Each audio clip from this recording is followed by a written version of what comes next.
बोलिए भगवान बुद्ध की जय। जय जय चीवरधारी की जय। जय जय तथागत भगवान बुद्ध की जय। जय विश्व गुरु भगवान बुद्ध की जय। आज की इस कथा में जो चर्चा होगी वो चर्चा राजा शुद्धोधन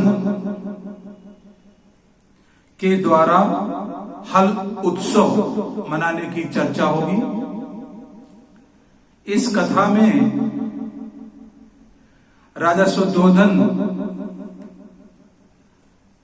अपने उस महत्व को बताते हैं जो विश्व प्रसिद्ध महत्व है, किसानी का महत्व। अब जो चर्चा करेंगे वो किसानी से संबंधित अर्थात हल उत्सव, किसानों का उत्सव, उसकी चर्चा करेंगे। कपिल वस्तु में हल उत्सव यानी कि खेती का जो इंस्ट्रूमेंट होता है, जो खेतीबाड़ी करने का हथियार होता है, जो खेतीबाड़ी करने का एक उपकरण होता है, उसको लेके उत्सव होता है। राजा शुद्धोधन अपने नगर की प्रजा से आह्वान करते हैं, आइए हम लोग हल उत्सव इस बार बड़े हर्षो उल्लास के साथ मनाएंगे। कैसे? दोहा के माध्यम से समझें। कपिली वस्तु राज में होता, कपिल वस्तु राज में होता था हल आकर्षण। शुद्धोधन ने कर दियो उत्सव का आह्वान। राजा ने किसानों को महत्व देते हुए, राजा ने ग्राम देवताओं को महत्व देते हुए, अन्न उत्पादन करने वालों को महत्व देते हुए उन्होंने हल उत्सव के आयोजन की घोषणा कर दी कि अब इस साल हल उत्सव को बड़ी धूमधाम से मनाएंगे। और क्या कहा, वर्णन कैसे करते हैं सुने। राजा के राज में 1000 थे हल,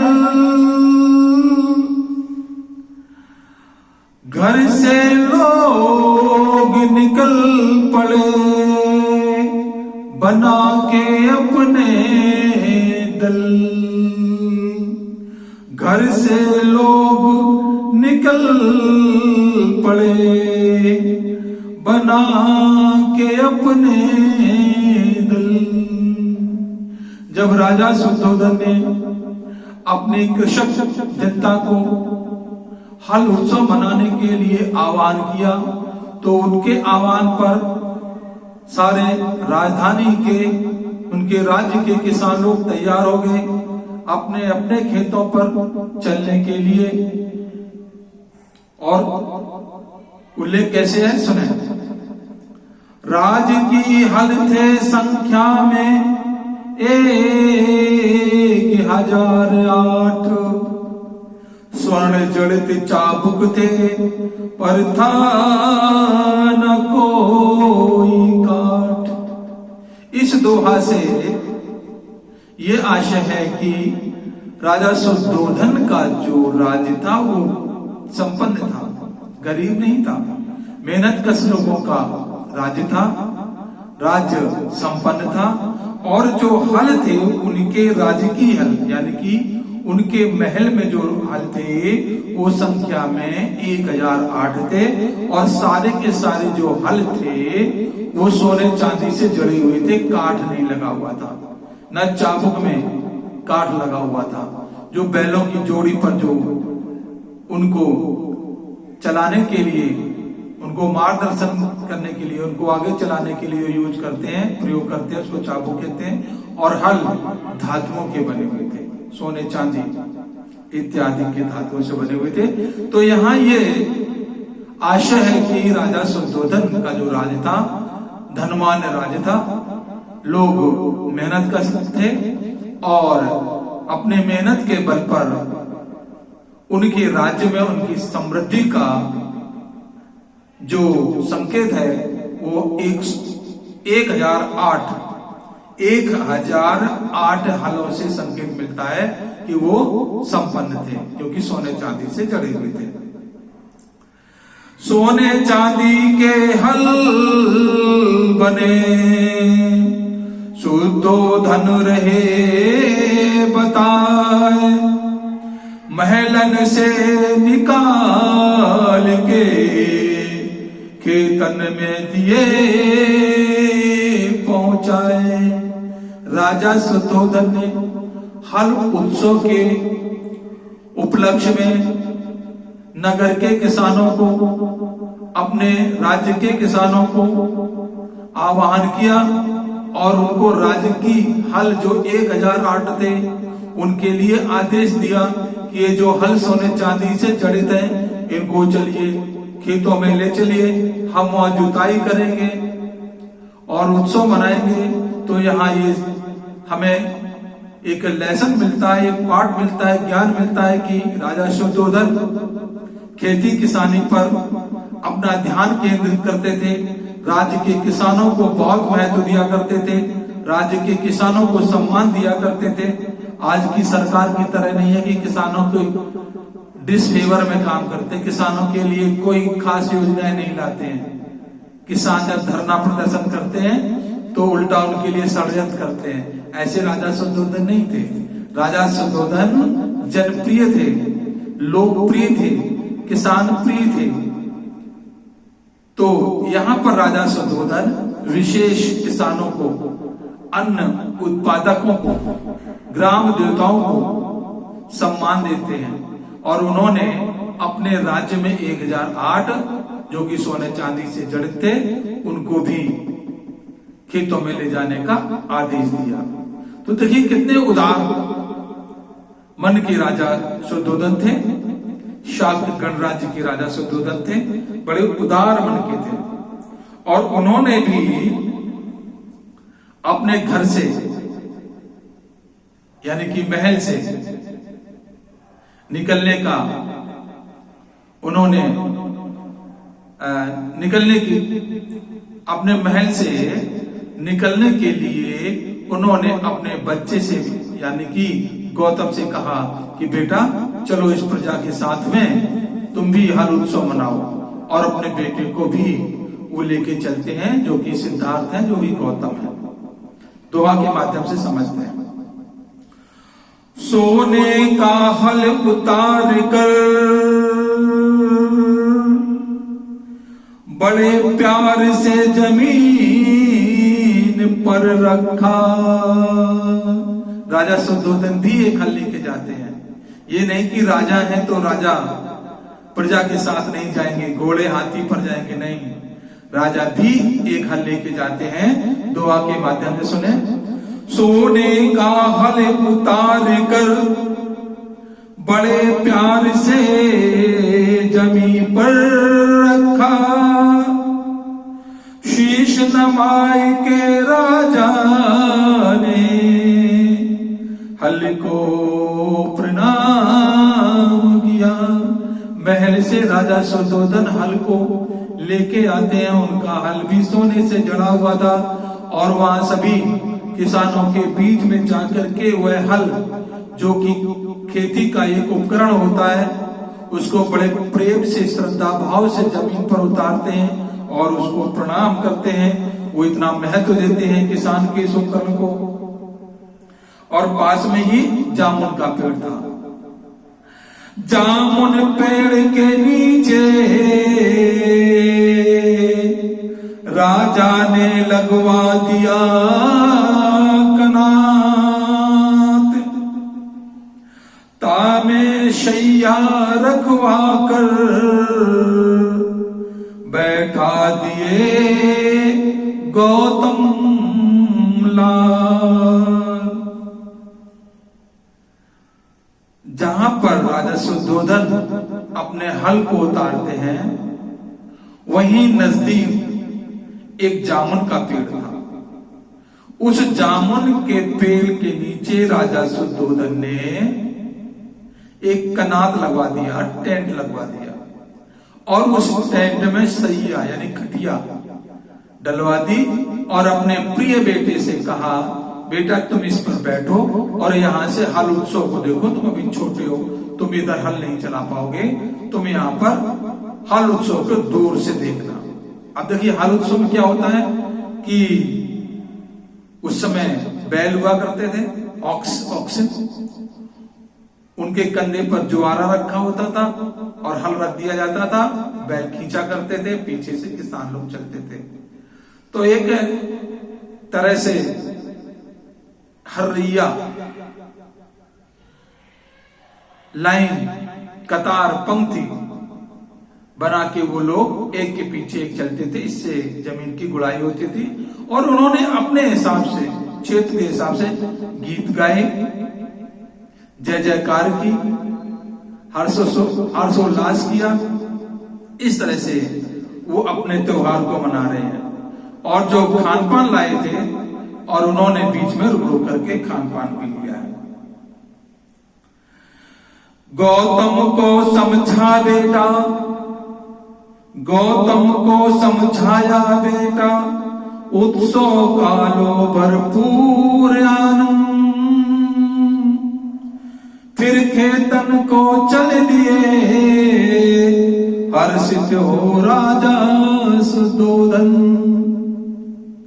राजा शुद्धोधन ने अपने बेटे को समझाया, सिद्धार्थ को समझाया, गौतम को समझाया कि बेटा तुम यहाँ सैया पर बैठ करके दूर से ही हम लोगों को देखना कि हम लोग किस तरह से हल उत्सव मना रहे हैं।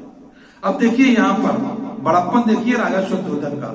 राजा शुद्धोधन अपने बेटे को वो सब बारीकियां बचपन में ही बता देना चाहते थे जो एक राजा को करनी चाहिए। राजा को किस तरह से अपनी जनता के साथ रहना चाहिए, हर्ष उल्लास मनाना चाहिए, त्योहार मनाना चाहिए, और किस तरह से जमीन से जुड़े हुए किसानों के साथ मिलकर रहना चाहिए, अपनी प्रजा की खुशियों में खुशियां बटाना चाहिए। इस तरह के भाव से उन्होंने उस उत्सव के लिए लोगों का आह्वान किया था और उत्सव का आयोजन भी किया है। आइए गीत के माध्यम से सुनते हैं। राजा शुद्धोधन अपनी प्रजा को, अपने किसानों को किस तरह से आह्वान करते हैं और गीत गाते हैं, आइए सुनते हैं। आओ चले हल उत्सव मनाए, आओ चलो हल उत्सव मनाए, आओ चलो हल उत्सव मनाए, आओ चलो हल उत्सव मनाए, हल उत्सव मनाए, हल कृष्ण मनाए, आओ चले हल उत्सव मनाए, आओ चलो हल उत्सव मनाए। साथ राजा के गौतम चल दे, साथ राजा के गौतम चल दे, गौतम चल दे बेटा जी चल दे, गौतम चल दे बेटा जी चल दे। सभी देके मुस्काए, आओ हल उत्सव मनाए, सभी देके मुस्काए, आओ हल उत्सव मनाए, हल उत्सव मनाए, हल कृष्ण मनाए, आओ चलो हल उत्सव उत्सव मनाए।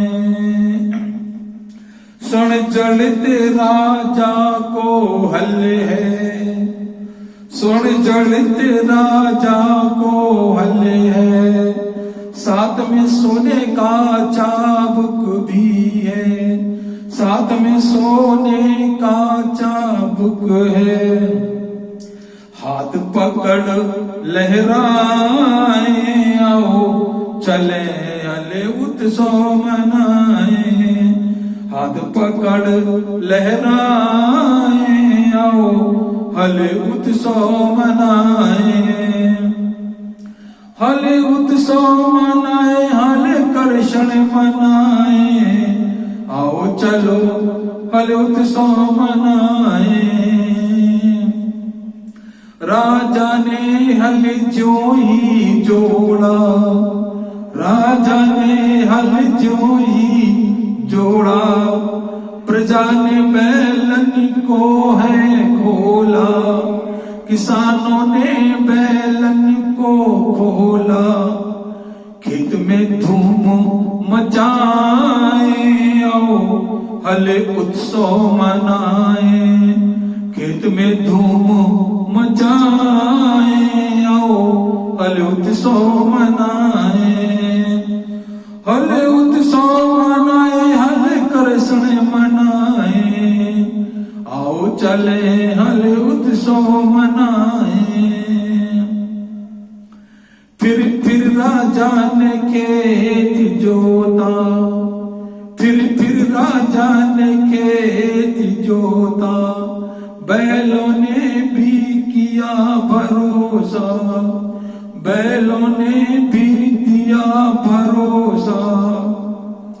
अब चौड़ी मांग भराए आओ हले उत्सव मनाए, अब चौड़ी मांग भराए आओ हले उत्सव मनाए। हले उत्सव मनाए, हले कृष्ण मनाए, आओ चलो हले उत्सव मनाए, आओ चलो हले उत्सव मनाए। तो इस तरह से राजा ने हल उत्सव मनाया, चौड़ी चौड़ी मांग भरी। मांग भरने का मतलब है कि खेत में दूर से बड़ी एरिया को लेकर के उन्होंने जुताई की है, साथ साथ में तरह तरह से गतिविधियां हो रही हैं, गीत गाने हो रहे हैं और बीच में रुक रुक करके खान पान चल रहा है। तो इस तरह राजा शुद्धोधन से ये ज्ञान प्राप्त होता है कि राजा शुद्धोधन एक बहुत उच्च कोटि के राजा थे, जो अपनी जनता का बहुत ध्यान रखते थे, किसानों का ध्यान रखते थे, किसानों के बीच में अपने आप को जुड़ा हुआ महसूस करते थे। ये उनकी खास बात थी। तो बोलिए राजा शुद्धोधन की जय, बोलिए चीवरधारी की जय, बोलिए माता महामाया की जय, बोले रानी प्रजापति की जय। जय जय विश्व गुरु महान की जय। अगर आपको राजा शुद्धोधन का व्यवहार किसानों के लिए अच्छा लगे तो आप वीडियो को लाइक करें, सब्सक्राइब करें, चैनल को सब्सक्राइब करें और शेयर करें, कमेंट जरूर करें। तो बोलिए चीवरधारी की जय। नमो बुद्धाय, नमो बुद्धाय, नमो बुद्धाय।